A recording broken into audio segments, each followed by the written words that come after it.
I'm Katie Parla, and today we're gonna be making swordfish balls from my book, Food of the Italian Islands. Swordfish meatballs, polpette di pesce spada. It's a classic of Sicily and Calabria. A lot of the islands make it actually. And think of meatballs, but like minus the meat, plus swordfish. Also plus pine nuts and raisins, which is definitely a Sicilian thing. So I'm gonna start by trimming up and then shredding the swordfish, and then I'll mix all of that with some grated caciocavallo, pine nuts, breadcrumbs, raisins or currants. I know like almost no one has currants, but raisins are in virtually every pantry, but you know, do what you need to do. Salt, pepper, eggs, parsley, and then I'm gonna make that into like an amalgamated sort of paste, wet my hands and roll it into balls, and then cook it in some oil before finishing it in some tomato sauce. So, let's get started.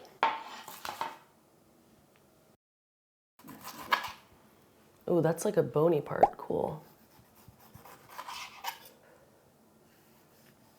This is about 2 pounds. This is gonna make so many balls. I'm cutting the swordfish into little cubes, and then I'm gonna kind of buzz it up with a mini peemer. If you wanna know what that is, well, wait 20 seconds or watch the first video. All right. So I've roughly cubed the fish. Now I'm gonna blend it up, buzzing it with a mini peemer. So I'll grab that very handy instrument. And then, first transfer all of this to the bowl. All right, immersion blender. This is perfect. All right, so I'm basically making little chopped up, creamed bits of fish. You can see, this is gonna make it a lot easier to incorporate into the fish ball. Yeah, it's like pre-mortadella. Okay, so we did it. Okay, fish paste done.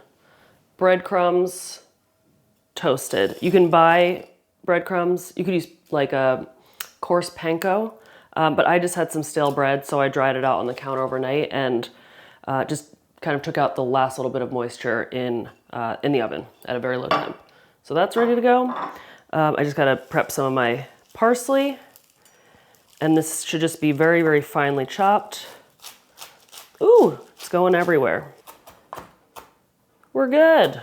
So we've got, basically everything is ready. Oh, one word about the raisins.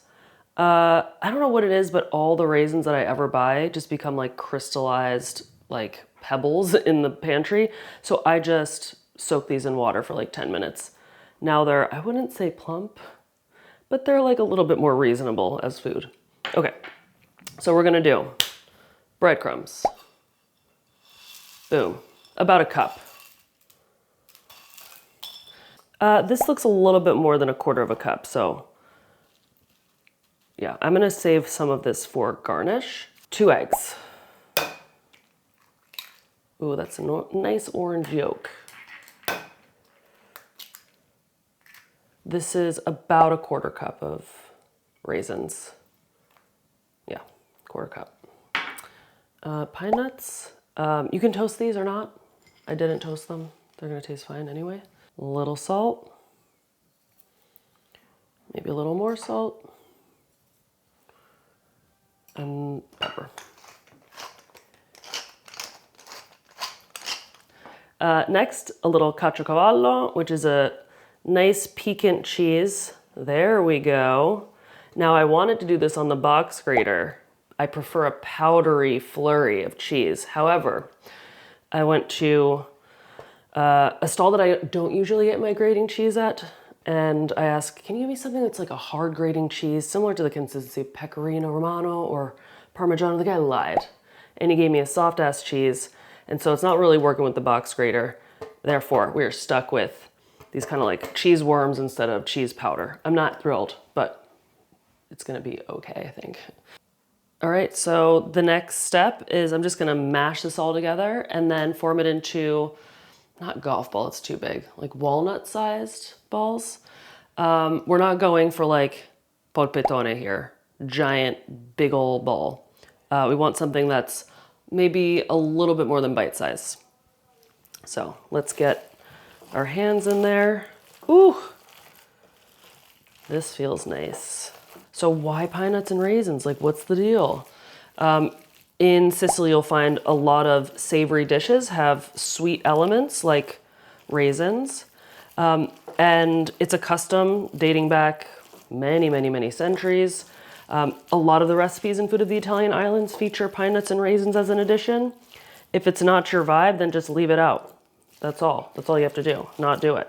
But I like the sweetness that kind of contrasts with the acidity of the tomato sauce that we're gonna cook these in.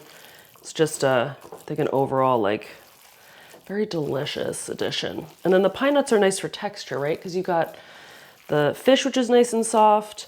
The breadcrumbs are gonna absorb the egg and become really soft. And actually, I'm just gonna let this kind of hang here because the breadcrumbs need to absorb a little bit of that egg. And that's gonna soften and just like make a really tender swordfish meatball. Time has passed. Use your senses to understand if you need to let the breadcrumbs just hang out. Like, honestly, I could have just used the like Progresso minus the seasoning breadcrumbs that I already have here, but I don't know, I don't like the kind of inert flavor that those give to the swordfish balls. And so I just used like some cubed up sourdough bread, dried it out on the counter overnight, and then took a little bit of the moisture out in the oven, but they're still a little crunchy. Kind of like, I made them croutons. Probably shouldn't have taken it that far. Should have left them a little bit moist. But in any event, I could feel under my fingertips that the breadcrumbs are a little bit too hard, so I just let it rock for like 4 or 5 minutes, allowing the bread to absorb the egg, and now nice and soft. So these are ready to roll. So if you find that it's really sticking, this one's really sticking, you just kind of wet your hands, and then the fish won't stick to your hands. And then it is as simple and therapeutic as rolling a ball. Done. And I'm just gonna keep doing this. What's really fun is that you'll see these like little pine nuts sticking out. When they cook in the pan with the oil, some of them are gonna fall out and get like fried in the oil. It's so delicious. So where would you find swordfish meatballs in the world?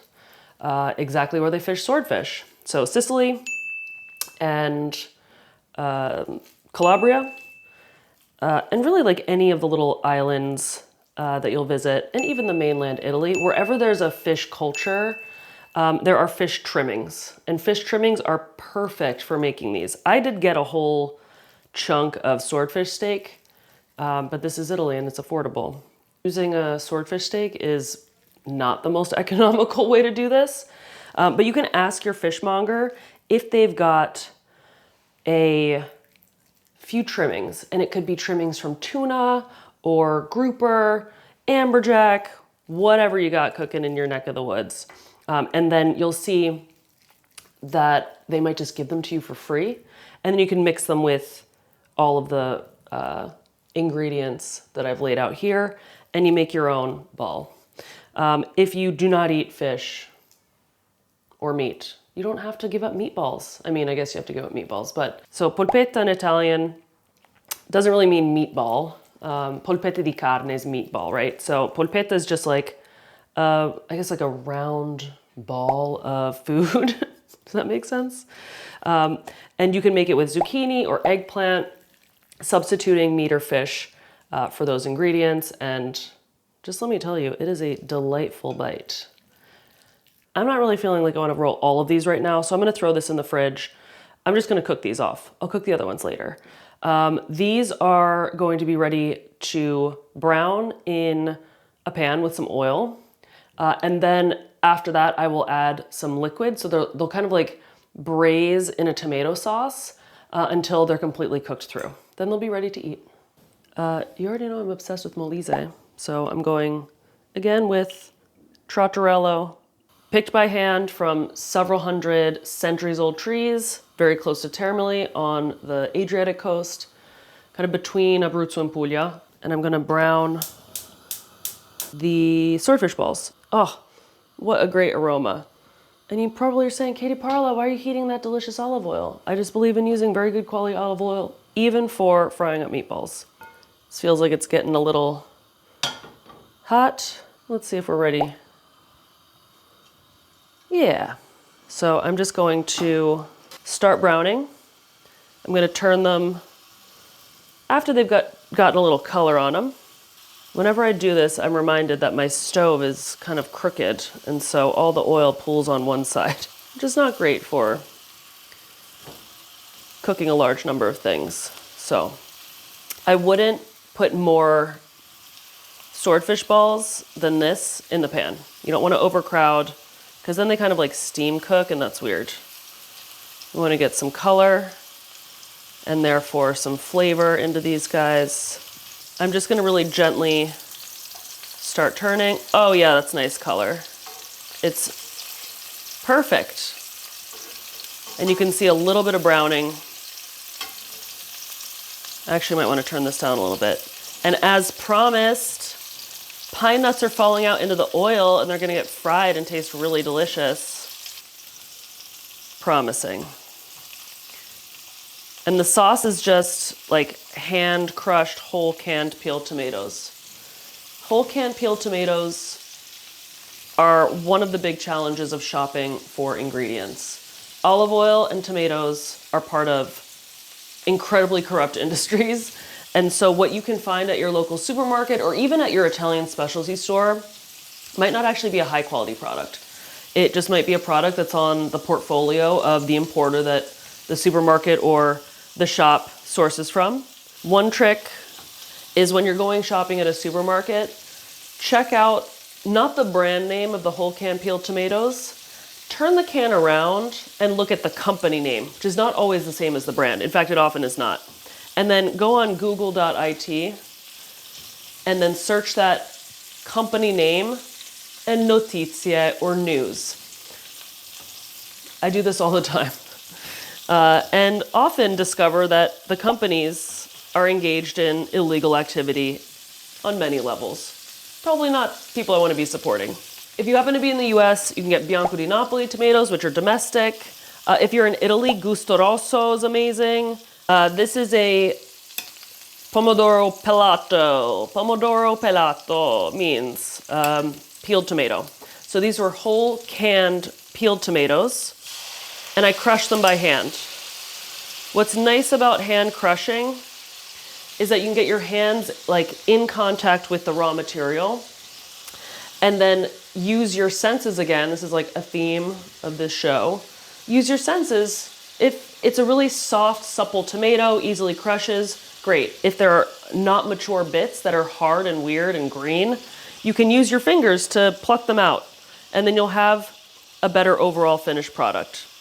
It'll just taste better if it doesn't have weird like green, underripe tomato flavor. Now, I'm not gonna cook this tomato sauce for 2 hours, right? I'm not my grandmother, for God's sake. I'm just gonna cook this until the tomato loses its raw flavor. Don't do what I'm doing. Don't move them around and touch them a bunch. Just let them cook, okay? And I'm gonna keep an eye on this. Because I'm not covering it, it's gonna evaporate a lot of the liquid fast. I want the sweetness here to really come through. And that's gonna happen as I concentrate the sauce and therefore concentrate the sugar, natural sugar. Also, another reason I'm not my grandmother, I don't put sugar in my tomato sauce. If you have to add sugar to your tomato sauce, you're using trash tomatoes. That's just a fact. So while they're cooking, they're also gonna be infused with the tomato flavor. So they're gonna absorb some of that liquid.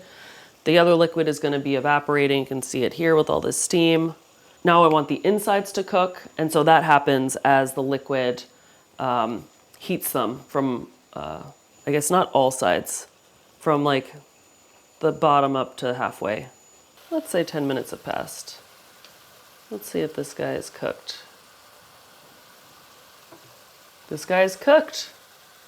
Very important to be meta in all facets of your life. So we're doing, who is in Raito on the Amalfi Coast, makes so many beautiful ceramics, including this fish series.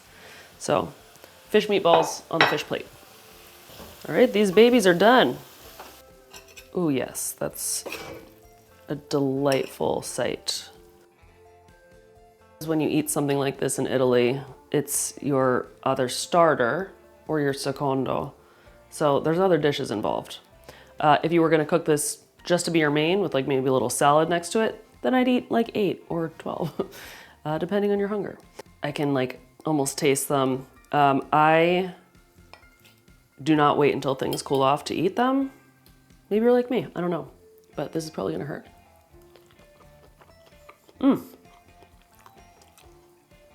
That's very good, and it's very hot. Those were swordfish meatballs from Food at the Italian Islands. Subscribe for more Katie's Kitchen.